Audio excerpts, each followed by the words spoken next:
नौ देथल की इस वीडियो में जो लकड़ी आप देख रहे हैं वो 23 फीट लंबी, 3 फीट चौड़ी और लगभग 700 साल पुरानी है।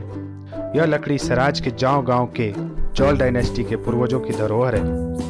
यह देवदार के पेड़ से केवल कुल्हाड़ी की मदद से बनाई गई थी। आज लगभग 700 साल बाद इसकी मुरम्मत की गई और इसे सुरक्षित रखते हुए इसकी फिटिंग की गई। इतनी अद्भुत प्राचीन धरोहर की गाथा सुनाने के लिए इस वीडियो को बनाया गया है।